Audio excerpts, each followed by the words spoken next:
Selamat pagi Bapak Ibu Saudara terkasih di dalam Tuhan, Jemaat GKI Ngurah beserta simpatisan.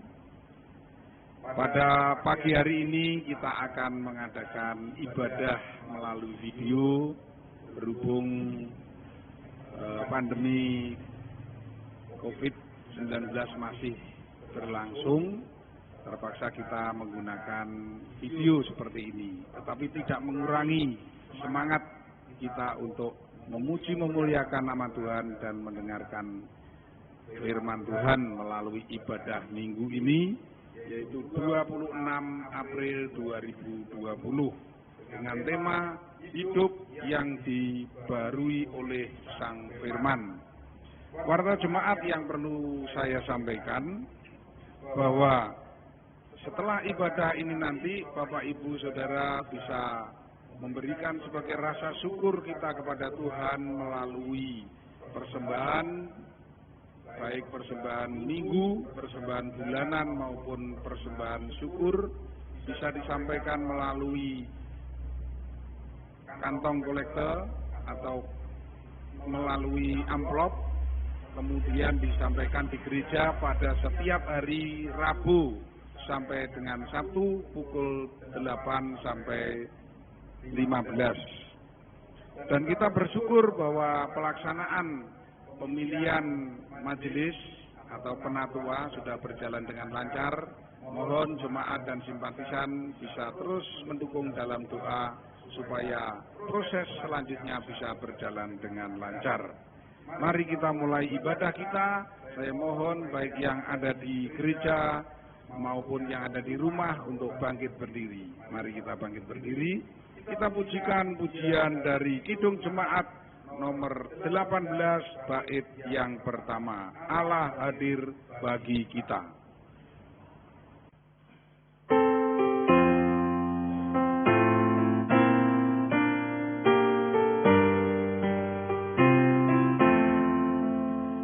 Allah hadir bagi kita dan hendak memberi berkat, melimpahkan kuasa Roh-Nya bagai hujan yang lebat.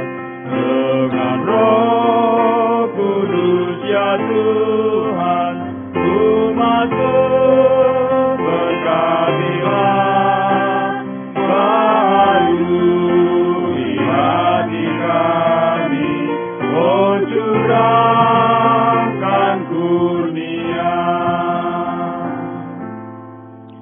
Jemaat yang dikasihi oleh Tuhan, marilah kita awali kebaktian kita pada hari ini dengan sebuah pengakuan bahwa pertolongan kita datangnya dari Tuhan yang menciptakan langit dan bumi dan tidak pernah meninggalkan perbuatan tangannya.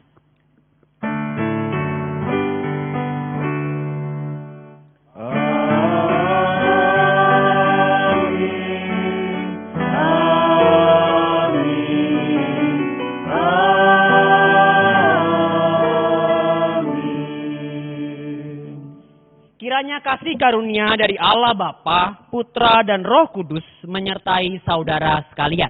Dan menyertai saudara juga. Silakan duduk. Jemaat yang dikasihi Tuhan, minggu ini kita merayakan Minggu Paskah ketiga.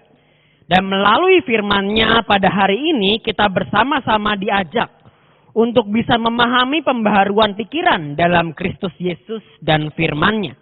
Sehingga kita pun juga bisa terus dibaharui juga di dalam kehidupan dan perbuatan kita.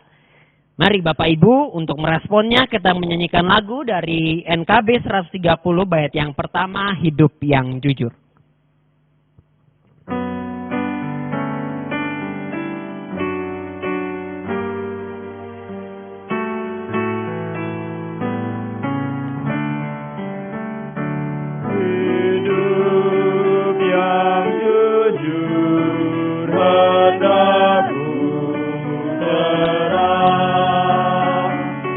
Pada Yesus yang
Tuhan, kini tiba saatnya bagi kita untuk mengakui segala kesalahan dan dosa kita.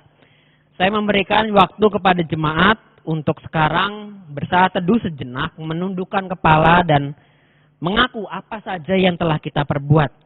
Yang sengaja maupun tidak disengaja, mungkin telah membuat Tuhan sedih dan kecewa. Mari kita berdoa.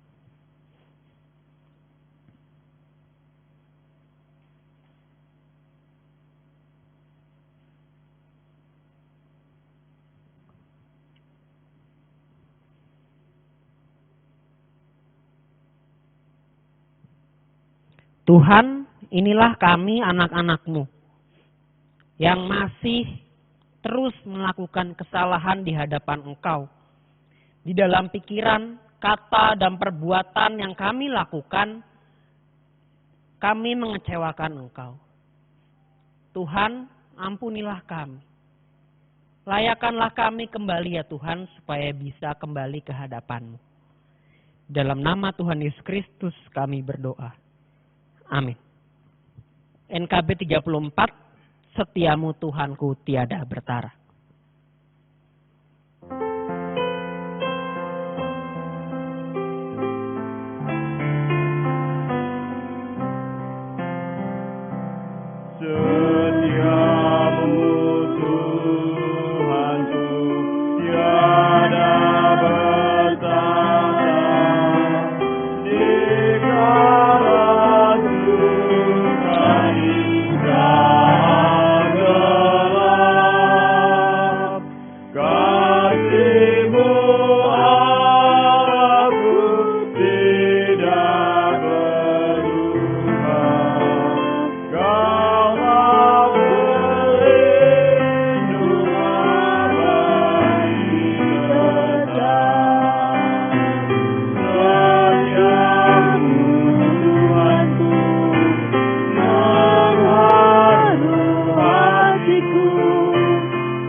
Jemaat Tuhan, saya undang untuk bangkit berdiri. Kita sebagai umat Tuhan telah beroleh pengampunan dosa atas segala kesalahan dan dosa-dosa kita. Firman Tuhan dalam 2 Korintus 5 ayat 15 dan 18 berkata, "Dan Kristus telah mati untuk semua orang, supaya mereka yang hidup tidak lagi hidup untuk dirinya sendiri, tetapi untuk Dia yang telah mati dan dibangkitkan oleh mereka. Dan semuanya ini dari Allah, yang dengan perantaraan Kristus telah mendamaikan kita dengan dirinya, dan yang telah mempercayakan pelayanan pendamaian itu kepada kami." Demikianlah berita anugerah dari Tuhan. Syukur kepada Allah. Pujian jemaat dari pelengkap Kidung Jemaat 255, Firman-Mu ku pegang selalu.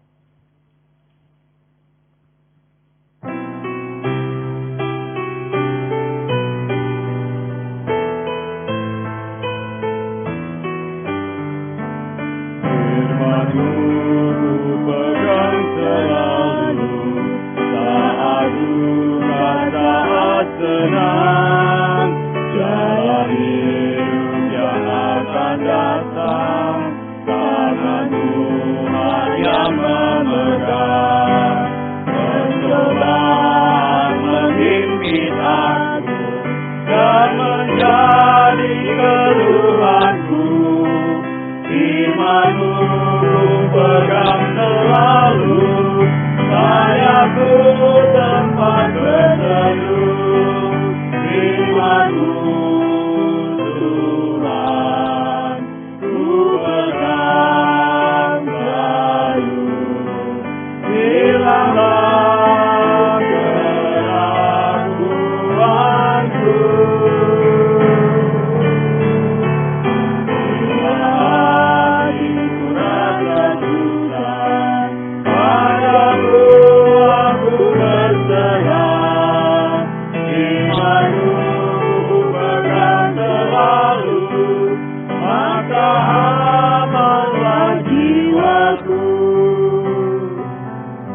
Kini tibalah saatnya kita untuk mendengarkan sabda dan firman-Nya. Sebelum kita mendengarkan sabda dan firman Allah, mari kita berdoa. Tuhan, sungguh firman-Mu itu kami pegang selalu. Di dalam keadaan apapun, di dalam hidup kami. Karena kami mengetahui bahwa masa depan tidaklah pasti. Kami tidak mengetahui apa yang akan terjadi.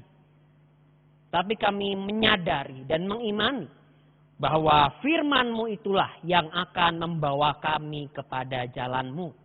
Firman-Mu itu yang akan menuntun kami sehingga kami aman dan selamat pada akhirnya.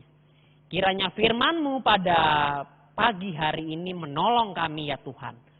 Supaya kami selalu kuat di dalam Engkau.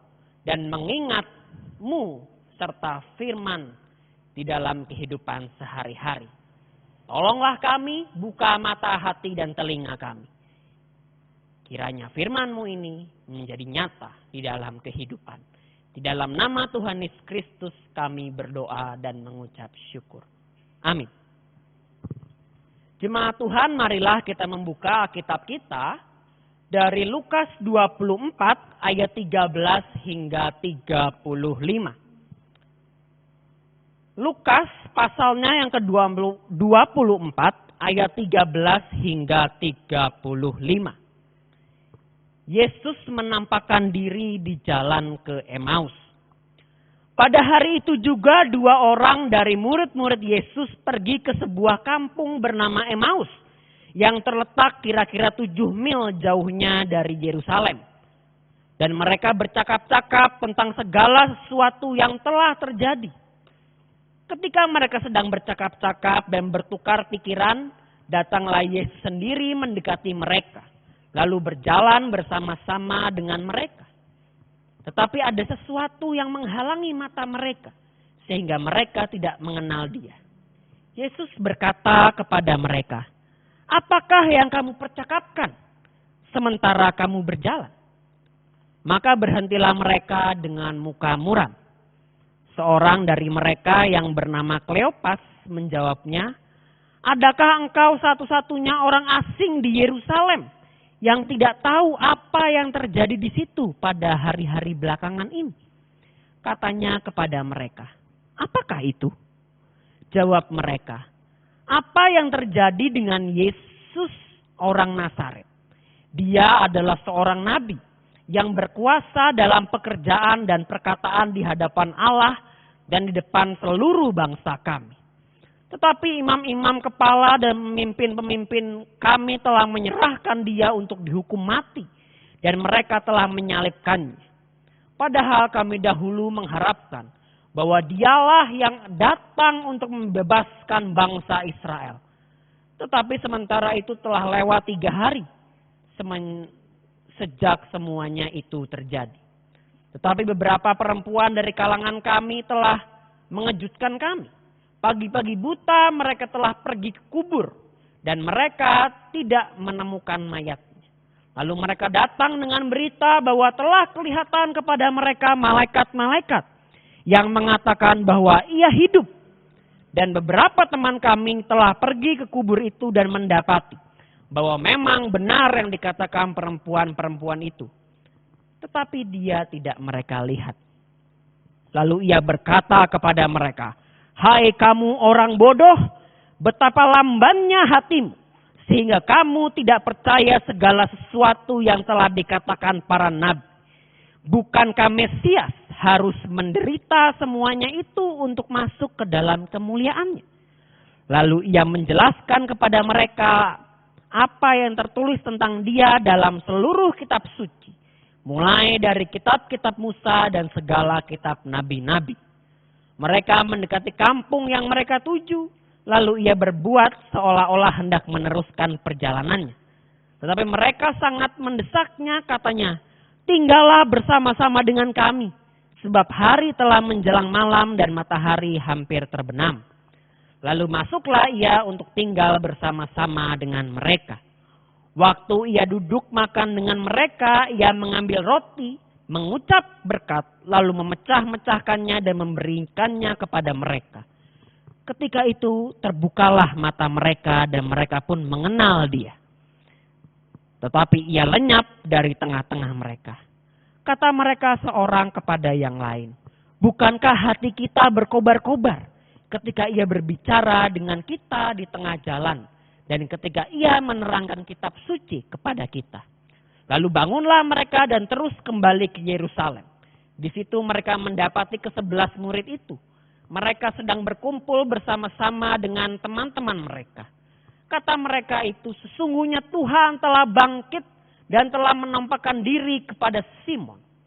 Dan kedua orang itu pun menceritakan apa yang terjadi tengah jalan. Dan bagaimana mereka mengenal dia pada waktu ia memecah-mecahkan roti. Demikianlah Injil Tuhan Yesus Kristus. Berbahagialah kita yang mendengarkan firman Allah dan melakukannya di dalam kehidupan kita sehari-hari. Haleluya. Haleluya. Haleluya. Haleluya.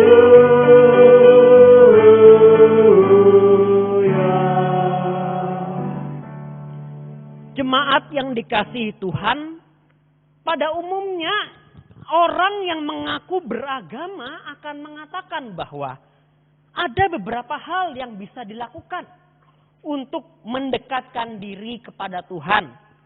Contohnya itu rajin beribadah, membaca kitab suci, aktif dalam kegiatan keagamaan dan lain-lain.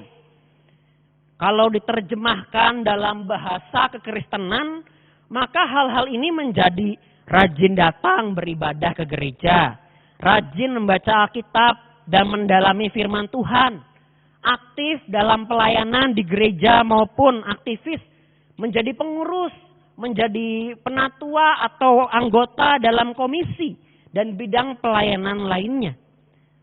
Bahkan sejak kecil kita itu sudah dididik untuk mengenalkan mungkin anak-anak kita kepada Alkitab sehingga mereka bisa mengenal Tuhan. Dan iman mereka pun sudah bisa bertumbuh sejak dini. Hal ini sangat penting Bapak Ibu. Karena melalui Alkitab, kegiatan-kegiatan di gereja, entah itu persekutuan atau pelayanan, manusia dapat mengenal siapa itu Tuhannya. Siapa Tuhannya yang telah lahir, mengajar, mati dan bangkit untuk dirinya. Dan kemudian iman seseorang kepada Tuhan menjadi semakin bertumbuh tinggi dan kuat. Maka pertanyaannya sekarang adalah, apakah memiliki pengetahuan yang mumpuni mengenai Tuhan dapat menjamin bahwa orang tersebut juga baik di dalam kehidupan rohani yang kemudian tercermin di dalam kehidupan sehari-hari? Maka jawabannya adalah belum tentu. Mengapa? Karena pengetahuan tentang firman Tuhan saja tidak cukup.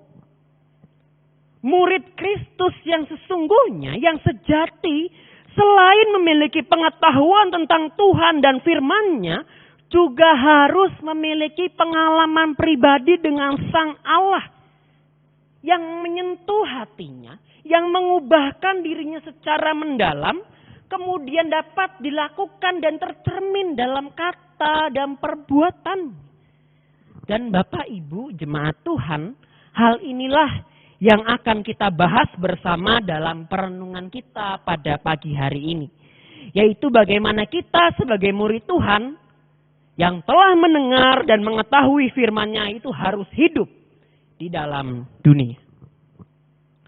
Jemaat yang dikasihi Tuhan, salah satu dari kelemahan manusia adalah seringkali kita tidak mampu untuk memahami atau menangkap lebih dalam dari sesuatu dari yang kita lihat atau yang kita dengar. Akibatnya kita bisa salah memahami atau menangkap apa yang kita lihat dan kita dengar.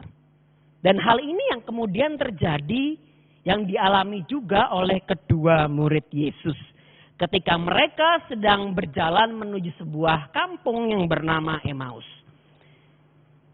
Kitab Lukas mencatat bahwa kedua murid ini salah satunya yang bernama Kleopas merupakan seorang pengikut Yesus yang setia. Dan mereka merasakan kesedihan yang amat sangat mendalam ketika mereka harus menerima kenyataan bahwa guru yang mereka cintai, yang mereka kasihi itu harus ditangkap, disiksa dan mati di kayu salib bagaikan seorang yang hina, bagaikan seorang kriminal. Dan mereka bercakap-cakap satu sama lain mengenai kejadian ini.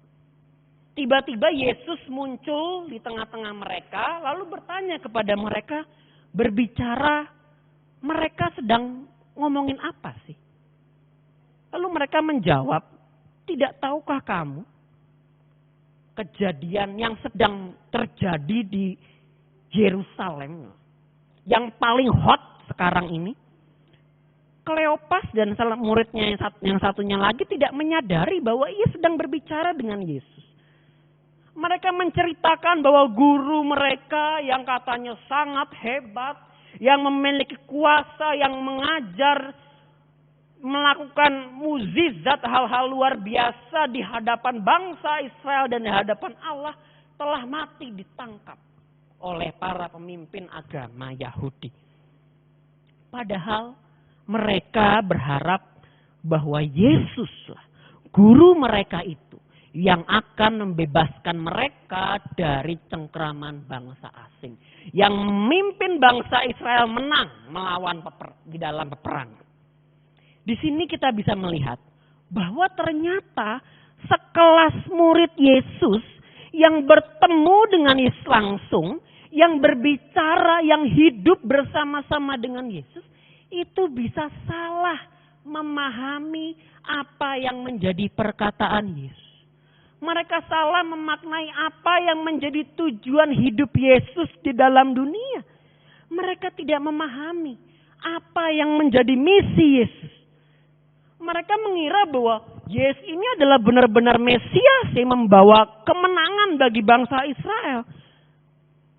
Terlebih lagi mereka mendengar kabar bahwa Yesus bangkit itu dari perempuan-perempuan.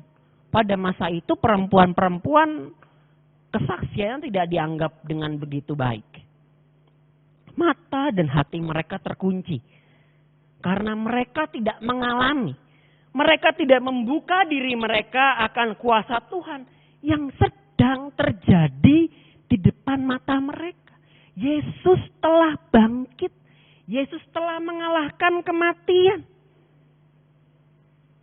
Jika murid-murid Yesus saja gitu ya, yang hidup bersama dengan Yesus bisa salah memahami apa yang menjadi maksud Yesus, maka Bapak Ibu kita pun juga bisa sama. Kita juga mungkin bisa salah dalam memahami apa yang menjadi maksud Yesus di dalam kehidupan kita. Kita mungkin mendengar, kita mungkin membaca Alkitab setiap hari, setiap pagi. Tetapi Bapak Ibu itu bukan jaminan bahwa iman kita pasti bertumbuh dengan pesat. Karena mungkin saja kita tidak membuka hati dan diri kita sepenuhnya akan penyataan ilahi dalam diri kita. Sebaliknya, kita menjadikan firman Tuhan sebagai informasi, pengetahuan semata dalam otak, tetapi informasi pengetahuan tersebut tidak mengubahkan diri kita secara sepenuhnya. Firman Tuhan yang kita baca, firman Tuhan yang kita dengar, itu menjadi berbeda dengan apa yang Tuhan maksudkan.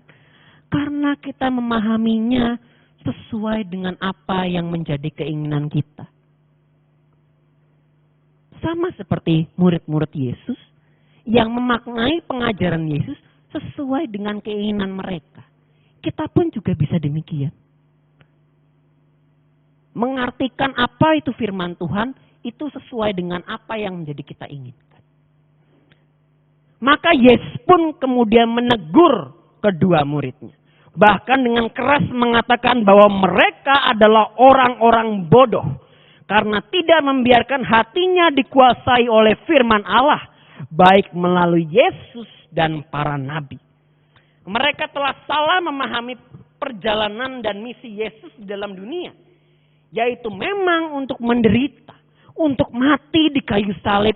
Agar semua manusia, kita semua Bapak Ibu, saya, Bapak Ibu, anak-anak dan lain-lain. Untuk bisa masuk ke dalam kemuliaan Allah. Ketika Yesus menjelaskan isi kitab suci, lalu kemudian makan bersama-sama dengan mereka memecah-mecahkan roti, baru mereka sadar bahwa ini ternyata Yesus. Yesus sedang berbicara dengan kita dari tadi. Selama ini kami tidak menyadari, kita tidak menyadari. Mereka lupa, mereka buta. Tetapi kemudian mereka merasakan. Teringat kembali ketika Yesus makan bersama-sama dengan mereka terakhir kali sebelum ia ditangkap. Mereka sadar bahwa Yesus ternyata telah benar-benar bangkit. Ia adalah Allah yang hidup, Allah yang berkuasa atas kematian. Dan mereka sedang mengalami Yesus yang sedang berjalan bersama dengan orang-orang hidup. Yang menyingkirkan rasa ragu dan tidak percaya ke dalam diri kedua muridnya. Sehingga akhirnya kemudian mereka bisa bersaksi kepada banyak orang. Bersaksi bahwa Yesus benar-benar telah bangkit. Memberikan sebuah kepastian bahwa Allah telah benar-benar mengalahkan kematian. Dan tidak ada yang tidak mungkin olehnya. Jemaat yang dikasihi Tuhan, berjumpa dengan Sang Firman itu sendiri mengubahkan hidup manusia secara sepenuhnya. Ia menjadi manusia baru. Tidak lagi dikuasai oleh dosa tapi juga dengan kuasa Allah. Apabila kita melihat selain dari perjalanan kedua murid ini, Kleopas dan salah satu murid yang lain, kita juga bisa membaca dari Kisah Para Rasul 2 ayat 14, ayat 36 hingga 41. Bagaimana Rasul Paulus menceritakan bahwa dirinya dulu adalah orang yang jahat. Dirinya adalah orang yang diberikan kuasa untuk menangkap, menyiksa, bahkan membunuh orang-orang yang percaya kepada Tuhan Yesus. Tetapi setelah ia bertemu dengan Tuhan Yesus sendiri, ia berubah. Hidupnya menjadi baru. Ia mengalami kuasa Allah yang sungguh luar biasa. Dan ia kemudian dipakai oleh Allah untuk menyatakan kebenaran dan firman. Ia bertobat, mengakui dosa-dosanya. Sehingga kemudian ketika ia bersaksi di hadapan banyak orang, orang-orang pun terharu. Dan mereka memberikan diri mereka untuk dibaptis. Bapak Ibu, Paulus adalah orang yang pintar. Ia tahu betul hukum Taurat luar dalam. Tetapi perjumpaan dengan Sang Firman, Yesus Kristus telah membawa sebuah pembaharuan di dalam hidupnya. Ketika dia bertemu dengan Kristus, dia menyadari bahwa apa yang selama ini ia pegang, yang ia selama ini agung-agungkan, ternyata semuanya adalah sia-sia. Hanya Yesuslah yang satu-satunya paling penting di dalam hidup ini. Melalui Yesuslah hidup manusia menjadi bermakna. Menjadi alat untuk menyebarkan karya keselamatan Allah. Bagi Paulus, pengetahuan mengenai firman itu tidak cukup. Tidak boleh berhenti sampai di situ. Kita pun juga demikian. Tidak boleh berhenti ketika hanya selesai membaca Alkitab. Tetapi bagaimana kita membuka hati kita, diri kita, agar firman Allah yang telah kita baca itu bisa bersandar. Bisa meresap di dalam hati kita.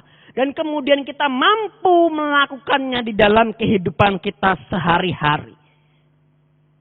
Ketika kita membiarkan firman Tuhan tersebut yang telah kita baca, kita dengar itu mengubahkan. Maka ada sesuatu yang benar-benar berbeda. Hidup tidak lagi dipenuhi dengan keputusasaan. Hidup tidak lagi dipenuhi dengan kebencian. Hidup tidak lagi dipenuhi dengan amarah.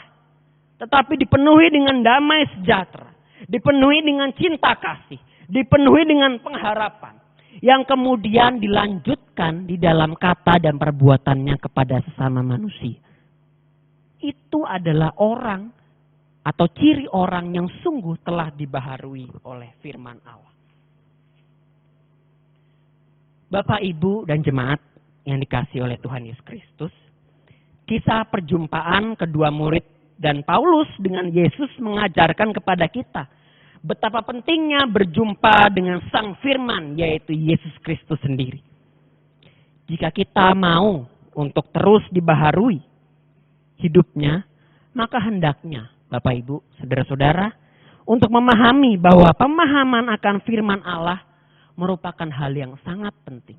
Tetapi yang tidak kalah penting adalah bagaimana kita membuka diri kita agar firman Allah tersebut berkuasa dalam hati dan pikiran kita, menyentuh sanubari kita yang paling dalam, menyentuh emosi kita, sehingga kemudian kita bisa melakukan apa yang menjadi kehendaknya.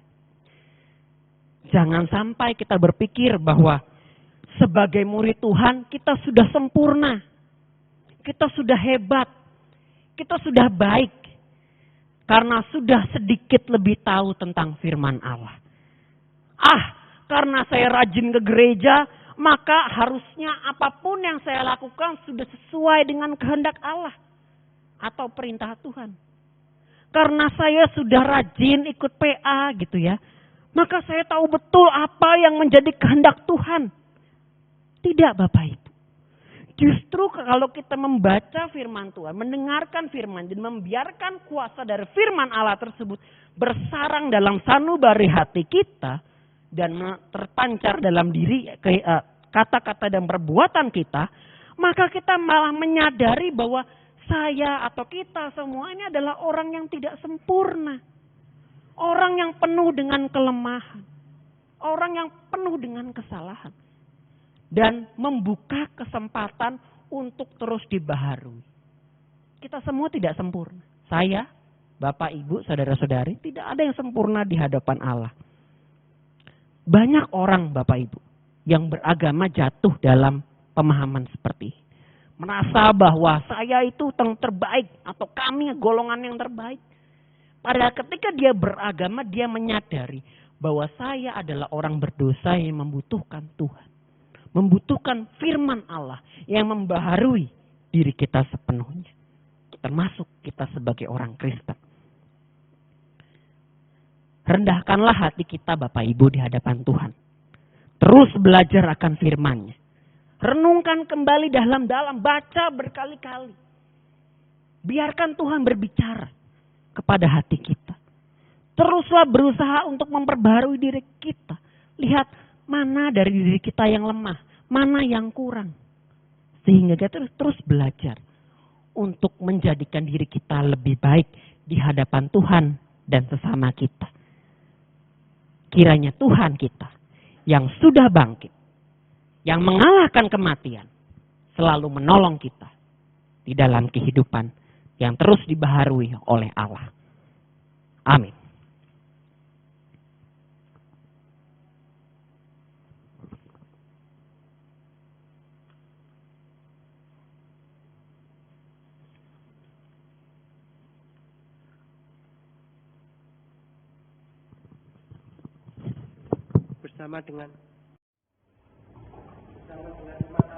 bersama dengan umat Allah di berbagai tempat, mari kita meningkatkan pengakuan iman rasuli kita demikian. Aku percaya kepada Allah, Bapa yang Maha Kuasa, Khalik langit dan bumi, dan kepada Yesus Kristus, hanya tunggal Tuhan kita, yang dikandung dari Roh Kudus, lahir dari anak Bikira Maria, yang tidak bersalah, di bawah pemerintahan Pontius Pilatus, disalibkan, mati dan dikuburkan, turun ke dalam kerajaan maut. Pada hari yang ketiga, bangkit pula dari antara orang mati, naik ke surga, duduk di sebelah kanan Allah, Bapa yang Maha Kuasa, dan dari sana yang akan datang untuk menghakimi orang yang hidup dan yang mati. Aku percaya kepada Roh Kudus, Gereja yang kudus dan persekutuan orang kudus, pengampunan dosa, kebangkitan orang mati, dan hidup yang kekal. Amin. Mari Bapak Ibu kita menaikkan doa syafaat kita. Tuhan yang kami sembah dan muliakan di dalam kehidupan kami sehari-hari, inilah kami datang kepadamu untuk menaikkan doa-doa kami. Kami hamba-hambamu yang membutuhkan selalu firman Tuhan dan pembaharuan di dalam hidup kami sehari-hari. Ajar kami ya Tuhan, tolong kami, baharui kami selalu. Jangan biarkan kami menjadi sombong dan merasa diri kami sempurna. Tetapi biarkan kuasa-Mu berkarya dan nyata di dalam hidup kami sehari-hari. Tuhan, pada kesempatan ini kami ingin berdoa untuk kami semua. Tidak sebagai gereja-Mu, persekutuan umat Allah di GKI Gura. Tuhan, banyak sekali permasalahan gereja-Mu ini.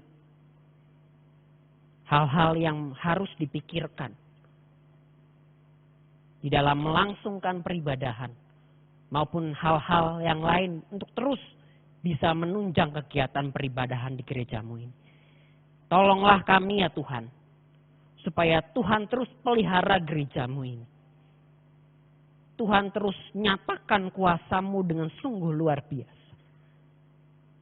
Kami berdoa untuk setiap jemaat dalam pergumulan, terutama di masa-masa sulit ini, pekerjaan, ekonomi yang semakin sulit.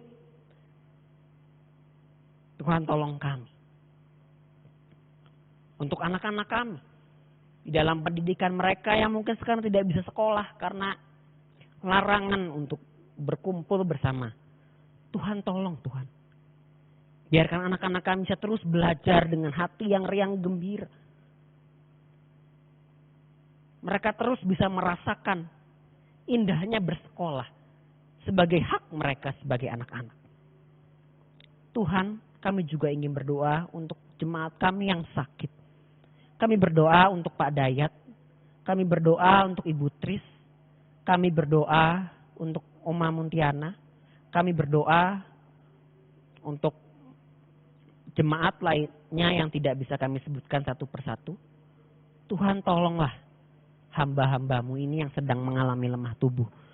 Biarlah mereka bisa terus mengingat bahwa ada Allah yang selalu bersama-sama dengan mereka. Yang tidak pernah meninggalkan. Yang selalu memberikan kekuatan serta sukacita. Kami juga ingin berdoa untuk orang-orang yang merawat mereka Tuhan. Berikanlah kepada mereka juga kekuatan untuk terus berjuang merawat. Diberikan hati yang riang gembira. Berkatilah dokter, suster, obat-obatan yang Engkau pakai Tuhan sebagai alat-Mu menyampaikan kesembuhan. Kami juga ingin berdoa Tuhan dan mengucap syukur atas proses pemilihan penatua baru yang telah terlaksana. Kami berdoa agar orang-orang yang telah Engkau pilih ini bisa terus Engkau kuatkan di dalam panggilannya melayani jemaat-Mu dan Tuhan.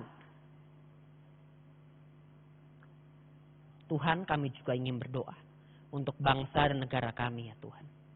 Tolonglah kami semua, bangsa dan negara-Mu ini, di tengah segala kesulitan yang sedang melanda. Berkatilah para pemimpin, para dokter, suster yang berjuang di baris terdepan. Biarlah mereka terus bisa menjalankan tugas mereka dengan baik, diberikan kesehatan, perlindungan. Dan kami semua pun juga diberikan kesehatan dan perlindungan. Kami percaya Tuhan, bahwa semuanya bangsa ini di dalam perlindungan tangan Tuhan. Kami berdoa juga untuk segenap majelis jemaat, para aktivis, orang-orang yang tetap setia melayani dalam gereja-Mu, diberikan kesehatan, berkat, dan kekuatan di dalam menjalani hidupnya sehari-hari. Karena kami percaya Tuhan, bahwa ketika kami menyerahkan seluruh hidup kami seluruhnya hanya kepada tangan-Mu saja, maka hidup kami pun bisa menjadi damai sejahtera. Inilah kami ya Tuhan. Doa yang jauh dari sempurna ini hanya kami alaskan di dalam doa yang Engkau ajarkan kepada kami.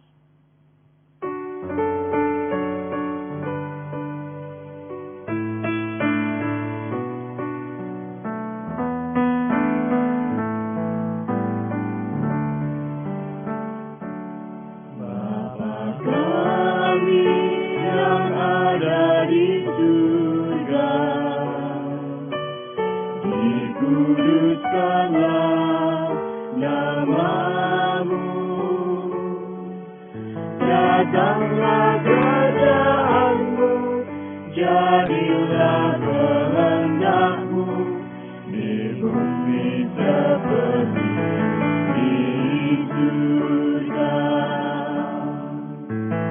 Beri kami hari ini makanan yang secukupnya, ampuni salah kami seperti kami ampuni yang bersalah pada kami. Jangan bawa kami dalam pencobaan, melainkan lepaskan kami dari yang jahat.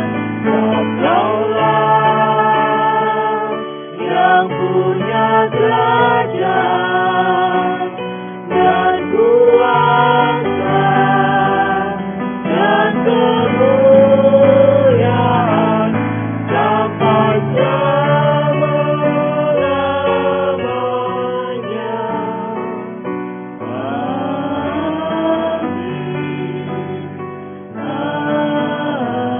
Amin.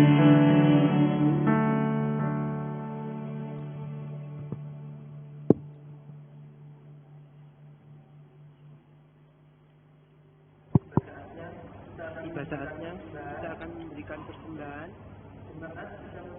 Jemaat bisa memberikan persembahan dengan ditaruh di amplop dan dimasukkan ke kotak di depan gereja.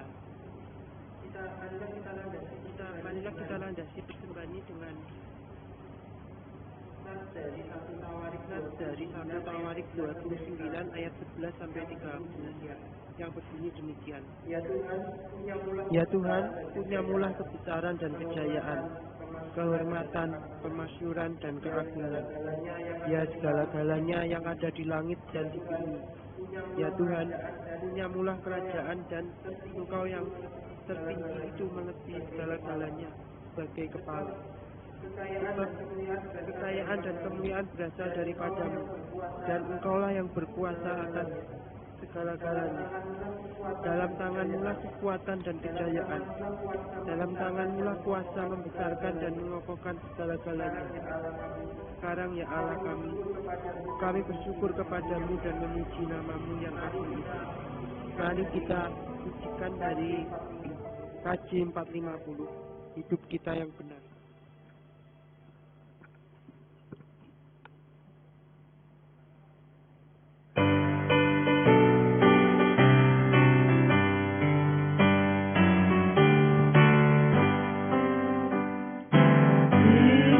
Jika yang benar haruslah mengucap syukur dalam Kristus terkeman, janganlah berkabut dalam susah pun senang, dalam kesalahan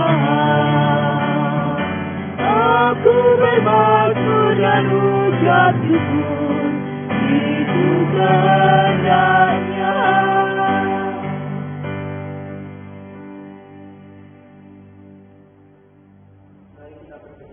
Mari kita berdoa. Bapa dalam surga, terima kasih Tuhan buat berkat-berkat-Mu dalam kehidupan kami ini Tuhan. Dan kami memberikan sebagian dari berkat yang Tuhan telah berikan kepada kami. Kiranya Tuhan yang sucikan, kuduskan persembahan ini Tuhan, supaya dapat digunakan untuk sarana kemuliaan nama-Mu Tuhan, khususnya di gereja-Mu di GKI Ngurah ini. Dan juga Tuhan berkati para majelis penatua yang mengelola persembahan ini Tuhan, berikan roh hikmat dan roh takut akan Engkau Tuhan, sehingga dapat dikelola dengan baik Tuhan persembahan kami ini. Terima kasih Tuhan, kami serahkan doa ini hanya di dalam nama Tuhan kami Yesus Kristus. Kami sudah berdoa dan ucap syukur. Haleluya, amin. Kidung Jemaat 405, bait yang pertama dan kedua, Kaulah ya Tuhan surya hidupku.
Jemaat Tuhan, arahkanlah hatimu kepada Tuhan. Kami mengarahkan hati kami kepada Tuhan. Jadilah saksi Kristus. Syukur kepada Allah, Terpujilah Tuhan. kini dan selamanya. Kini sekarang terimalah berkat dari Tuhan. Tuhan memberkati kita dan melindungi kita. Tuhan menyinari kita dengan wajah-Nya dan memberi kita kasih karunia. Tuhan menghadapkan wajah-Nya kepada kita dan memberi kita damai sejahtera. Haleluya. Amin.